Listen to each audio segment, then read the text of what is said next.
What's going on, dudes and dudettes? So according to PFF, they have right now both Caleb Williams and Kalen Bullock as preseason All-Americans for next year or this next season in 2023.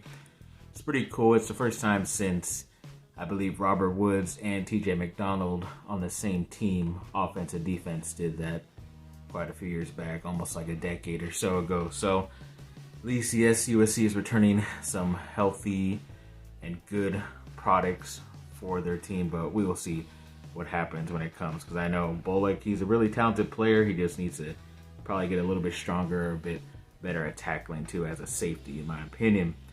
And when it comes to the basketball team, yes, a lot of Pac-12 honors for first, second team defense, all these other things were mentioned, so let's get into those. So both Boogie Ellis and Drew Peterson were named to the first team All-American for the Pac-12, which is pretty cool. I don't think it's All-American, just first team All-Pac-12.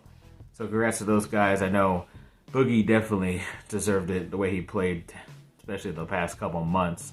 Drew was off and on, but he was still pretty consistent overall. And it's kind of weird. They do like a 10 people lineup. Usually it's just like 5 players, like 5 starters on a team, but for some reason they did 10, so I guess we'll take it.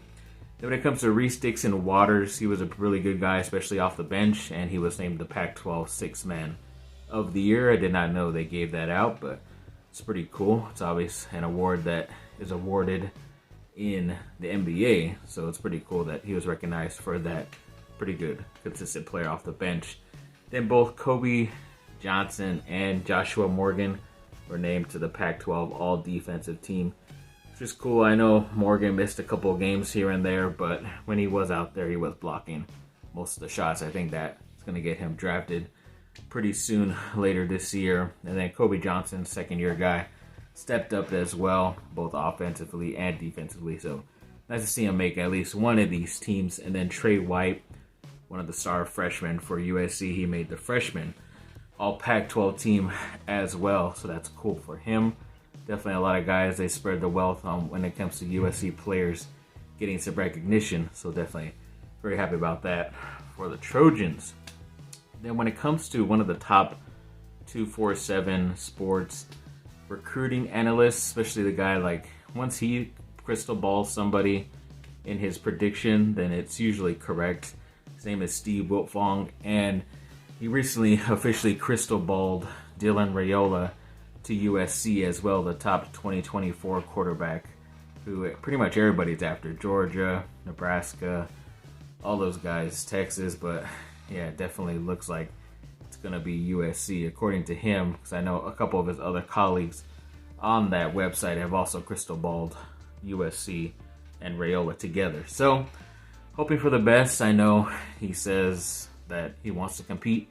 Either way, he knows Malachi Nelson, another 5-star guy who's just right there now practicing as well. He looks like he's healed up from his off-season surgery, so that's pretty cool that he's getting some game going right now. But, you know, even if it is just for 1 year you're going to play when you're a junior, maybe 2 years if you're lucky when you get to play as a sophomore, that's all you need sometimes when you're in a offense like Lincoln Riley's and they know you're going to be coached up well when it comes to the NFL scouts. So either way, you could still be a top overall pick, in my opinion. When it comes to a couple guys that were most likely setting up visits and recently had unofficial visits to USC and are planning future official ones, I want to get those guys out of the way right now. So a top defensive lineman, especially he's the number 1 prospect out of the state of Oklahoma. I think it's Davian Sims. Yes, he's recently visited this last weekend unofficially, but now he is planning an official visit, so that's good news. One of the top guys out there wanting to come back officially, so that's pretty cool. A 4-star defensive lineman in Jericho Johnson, I believe he's from Northern California, once again did an unofficial visit recently and then is planning a future visit, which is nice. A 4-star athlete from, I believe, the state of Ohio, Coy Beasley. He's one of the top guys out there. You can play offense or defense, and he's planning an April 8th visit to USC. So yes, all these guys part of the 2024 class next year. So yes, definitely looking like a very bright spot in the future for USC, at least the guys they're bringing in. Then when it comes to Duke, yes, they did offer a 5-star small forward in Isaiah Evans the other day. He's one of the talented guys. I think he's like top 10 overall in next year's recruiting class, and he's like 6'6".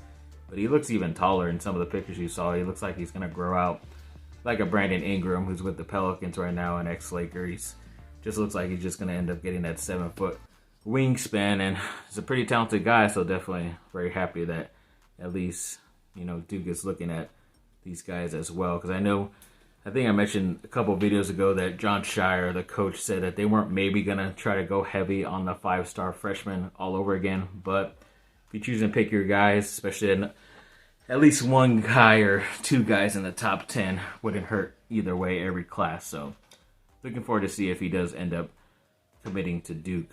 Then when it comes to Kyle Filipowski, the star freshman for Duke, he did win his 9th Rookie of the Week honors for the ACC this week. And then that obviously led to him getting his full official honor, which was the Rookie of the Year in the ACC. So that's pretty cool. It's obvious that he was going to end up getting it by winning most of the weeks by himself. So very excited for that freshman. And then when it comes to Derek Lively, yes, he was named to the All-ACC defensive team. So congrats. Jeremy Roach was just an All-ACC honorable mention. So yeah, it's kind of weird how all these guys got recognized, but they weren't named to the All-ACC team. So that's kind of interesting. But Roach, I can understand because he missed a couple of games here and there, but we'll see. Then when it came to Kyle Filipowski, Derek Lively, and Tyrese Proctor, all the freshmen, they were named to the All-ACC rookie team, which is pretty cool.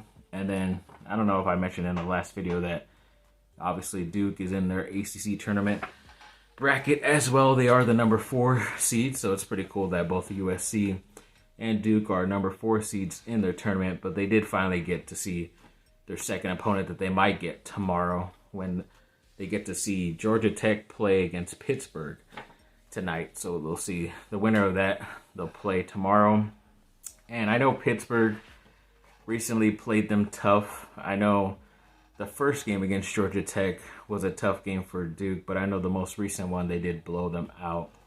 And I forget if Duke played Pittsburgh twice this year. I forget. But I know there was at least 2 close games. So if one of those teams gets more momentum, they could end up knocking Duke out. Of course, I don't think it's going to affect them when it comes to March Madness and getting into the tournament, the main one, but it could help out if you just get one more victory under your belt, especially for Coach Shire when he already broke the record for most wins by a rookie coach at Duke.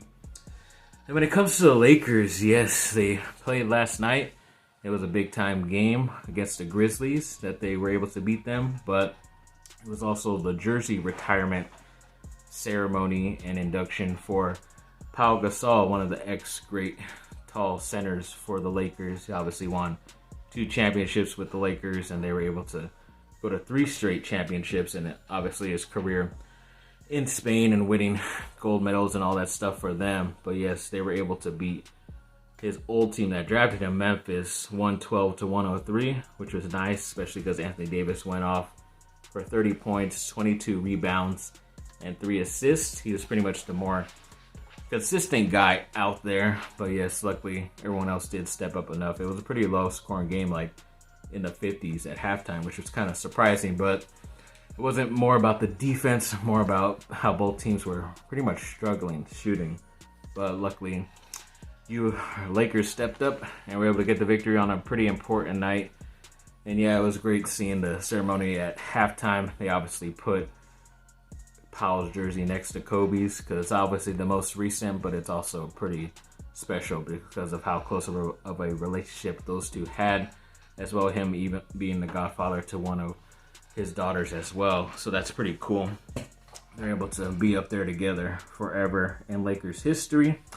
So that was nice. And then when it came to the victory overall for the Lakers, they were able to move up quite a few spots. I think they moved up 3 spots in the West because of how many teams lost the past couple days, and the Lakers have pretty much been the more consistent, better record team coming out of the All-Star break. But Yes, that one victory alone moved them up all the way to the number 9 spot. So they've been hovering around 11, 12, and 3.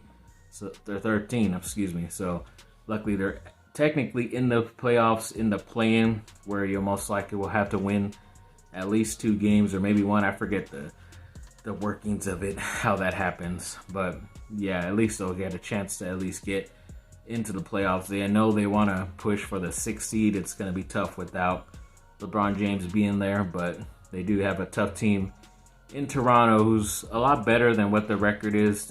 They're struggling too, and they need a victory as well, so it will be a good game. But luckily, looks like D'Angelo Russell, one of the top guys they traded for, will be back Friday night as well, so that should hopefully help out the Lakers in that game. So we'll see. Thanks for watching, people. Like and subscribe. Comment down below. Let me know what y'all think. Have a great rest of your day. Bye.